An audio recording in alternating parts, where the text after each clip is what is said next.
Hello दोस्तों, देखिए हजारों की आज़ादी भीड़ के मिली सामने कैसे मिली महात्मा थी गांधी एक ऐतिहासिक भाषण देशवासियों देते दुर्वा हैं। भाई। आप में से हर एक व्यक्ति अपने आप को अब पूरी तरह आजाद हम लोगों की समझे। जिंदगी हम बदल अब से अब देंगे। इस इंपीरियलिज्म के जूते के नीचे दबकर नहीं आराम रह भक्तों की सकते। बात हमें करें। चाहिए पूरी तरीके से आजादी। मैं आप लोगों को एक मंत्र देता हूँ, इसे अपने दिल में कितनी बसा अच्छी लो और तरह इसे से अपनी समझा हर रहा हूँ। सांस में याद लास्ट तक रखो। ये देखिएगा मंत्र है डू और डाई, करो या मरो। मरो। अब या तो हम इंडिया को आजाद देखेंगे या फिर इस कोशिश में मारे जाएंगे, लेकिन इस गुलामी में अब हम और नहीं जिएंगे।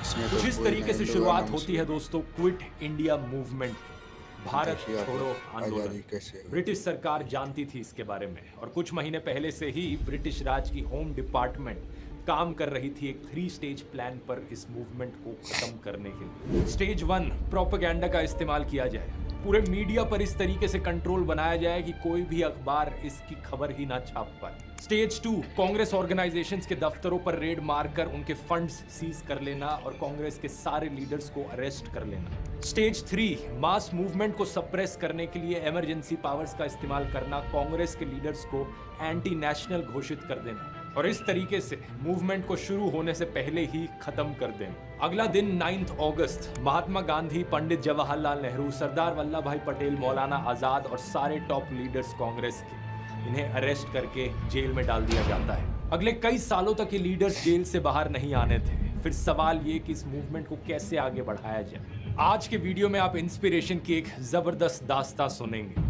इतनी सख्ती और मुश्किलों के बीच आखिर कैसे इनकलाब का नारा देश के कोने कोने तक पहुंचता है और कौन वो देश में रहने वाले गद्दार थे जो ब्रिटिश की साइड लेते हैं इस मूवमेंट के दौरान। आइए समझते हैं क्विट इंडिया मूवमेंट को गहराई से आज के इस वीडियो में।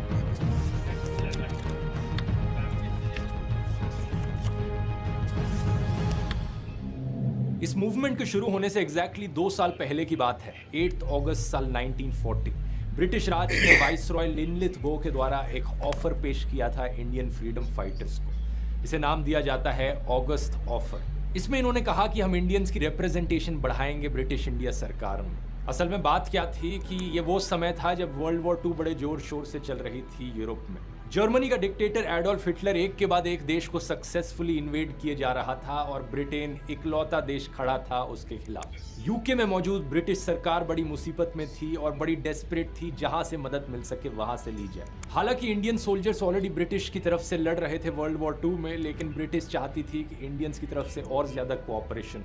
इसलिए उन्होंने सोचा इंडियंस को मनाने के लिए हम एक ऑफर देते हैं। इस समय तक कांग्रेस ने ठान ली थी कि वो छोटे मोटे ऑफर्स एक्सेप्ट नहीं करेंगे, वो पूरी तरीके से आज़ादी चाहते हैं। उन्होंने कहा कि अगर ब्रिटिश सरकार चाहती है इंडिया कोऑपरेट करे उनके साथ इस वॉर में, तो इंडिया को पूरी तरीके से आज़ादी देनी हो। तो ये अगस्त ऑफर फेल रहता है। इसके बाद मार्च 1942 में ब्रिटेन के द्वारा एक और डेलीगेशन भेजी जाती है। इसे नाम दिया जाता है क्रिप्स मिशन, क्योंकि उस वक्त के leader of house of Commons थे स्टैफोर्ड क्रिप्स।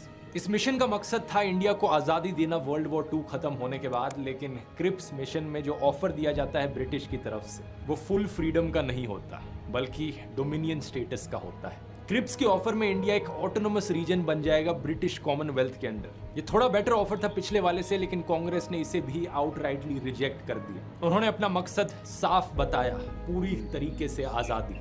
अब तक कांग्रेस के लीडर्स इन ऑफर्स और नेगोशिएशन से तंग आ चुके थे। कुछ महीने बाद 14 जुलाई 1942 की वार्धा कमेटी में एक सिविल डिसोबीडियंस मूवमेंट शुरू करने का रेजोल्यूशन बनाया जाता है। उस वक्त के कई प्रोमिनेंट लीडर्स जैसे कि सरदार वल्लभ भाई पटेल, राजेंद्र प्रसाद और जयप्रकाश नारायण ने बहुत दिलचस्पी दिखाई इस इनिशिएटिव में। वार्धा मीटिंग के 9 दिन बाद 23 जुलाई secretary of state for India Lord Amery, secretary of state for the colonies Viscount Cranborne को एक चिट्ठी लिखते हैं। ये बताते हैं कि जो रेजोल्यूशन इस वार्धा मीटिंग में लिया गया है वो 7 अगस्त को ऑल इंडिया कांग्रेस कमेटी की मीटिंग में अप्रूव किया जाएगा और इसके बाद एक मास मूवमेंट शुरू होगी जो ब्रिटिश एम्पायर की सियासत के लिए एक डायरेक्ट चैलेंज होगा। हमें कड़ी से कड़ी मेजर्स लेनी चाहिए यहाँ पर। इस चिट्ठी में लिखा होता है, if necessary we have to contemplate therefore the probable arrest of Gandhi and the members of working committee. ये भी मेंशन किया जाता है कि कुछ कांग्रेस के लीडर्स को अफ्रीका डिपोर्ट कर दिया जाए ताकि